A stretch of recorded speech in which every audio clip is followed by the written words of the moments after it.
ഇതാണോ R T O?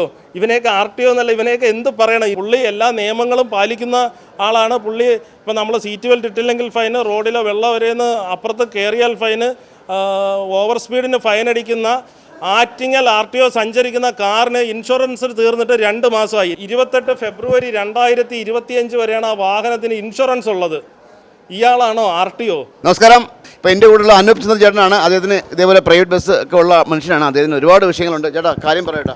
ഞാൻ അനൂപ് ചന്ദ്രൻ. ഞാനിപ്പോൾ നിൽക്കുന്നത് നമ്മുടെ ആറ്റിങ്ങൽ ആർ ടി ഓഫീസിൻ്റെ മുമ്പിലാണ്. അപ്പോൾ ആർ ടി ഒയെ നേരിട്ട് കാണാനും എൻ്റെ കാര്യങ്ങൾ പറയുവാനും വേണ്ടി ഞാൻ നിരവധി തവണ ആർ ടി ഓഫീസിൽ വരുന്ന സമയത്ത് അദ്ദേഹത്തിൻ്റെ ക്യാബിനിൽ നിന്ന് ഒന്നുകിൽ ഇറങ്ങി അദ്ദേഹം വേറെ സ്ഥലത്തേക്ക് പോവുകയോ അല്ലെങ്കിൽ അദ്ദേഹം തന്നെ ഒന്ന് ഡോറ് തുറന്നിട്ട് ആ കൗണ്ടറിൽ സംസാരിച്ചോ എന്ന് പറഞ്ഞിട്ട് ഒരു മിനിറ്റ് പോലും എൻ്റെ പ്രശ്നങ്ങൾ പഠിക്കുവാനോ കേൾക്കുവാനോ ഒന്നും പുള്ളി തയ്യാറെടുത്തിട്ടില്ല.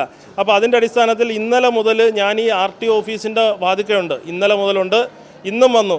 ഈ 2 ദിവസവും, ഇനി ഒരു കാര്യം പറയട്ടെ, ഈ 2 ദിവസവും പുള്ളി എല്ലാ നിയമങ്ങളും പാലിക്കുന്ന ആളാണ്. പുള്ളി ഇപ്പം നമ്മൾ സീറ്റ് ബെൽറ്റ് ഇട്ടില്ലെങ്കിൽ ഫൈന്, റോഡിലെ വെള്ളം വരെയെന്ന് അപ്പുറത്ത് കയറിയാൽ ഫൈന്, ഓവർ സ്പീഡിന് ഫൈൻ അടിക്കുന്ന ആറ്റിങ്ങൽ ആർ ടി ഒ സഞ്ചരിക്കുന്ന കാറിന് ഇൻഷുറൻസ് തീർന്നിട്ട് 2 മാസമായി. 2 മാസമായിട്ട് ആറ്റിങ്ങൽ ആർ ടി ഒയുടെ കാറിന് ഇൻഷുറൻസ് ഇല്ല. വണ്ടി നമ്പർ ഞാൻ പറഞ്ഞുതരാം. ഒരു റെഡ് കളർ കാറാണ്. KL 02 AJ 6041 എന്ന വാഹനം പരിവാഹനിൽ പരിശോധിക്കുമ്പോൾ ഈ വാഹനത്തിന് അതൊരു ടാറ്റയുടെ ഒരു കാറാണ്, ഒരു റെഡ് കളർ കാറാണ്.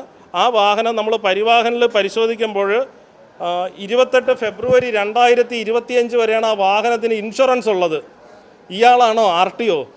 അപ്പോൾ എൻ്റെ വാഹനം, എൻ്റെ അടുത്തുള്ള വ്യക്തിവൈരാഗ്യം തീർക്കാനായിട്ട് പാലോട് പമ്പിനകത്ത് ഒതുക്കിയിട്ടിരുന്ന വാഹനം ഓടിയെന്ന് പറഞ്ഞിട്ട് ഒതുക്കിയിട്ട വാഹനം ഇദ്ദേഹത്തിൻ്റെ ഉദ്യോഗസ്ഥന്മാരെയും TC squad, enforcement R T O, Attingal R T O, Nedumangad MVI ഉദ്യോഗസ്ഥർ, ഒരു രാജേഷ് അടക്കം വിട്ടിട്ട് ഒതുങ്ങിക്കിടന്ന വണ്ടിക്ക് ഫൈനടിപ്പിച്ച ആളിൻ്റെ വണ്ടിക്ക് ഇൻഷുറൻസ് ഇല്ല. ഇതാണോ ആർ ടി ഒ? ഇവനെയൊക്കെ ആർ ടി ഒ എന്നല്ല, ഇവനെയൊക്കെ എന്ത് പറയണം? ഇൻഷുറൻസ് ഇല്ലാത്ത വണ്ടികൾ റോഡിലിറക്കി ഓടിക്കാൻ പാടില്ല. ശരിയാണോ? ക്യാമറമാൻ അരുൺ സാറിനൊപ്പം ശ്രീത് മാരാർ സൈനിങ് ഓഫ്.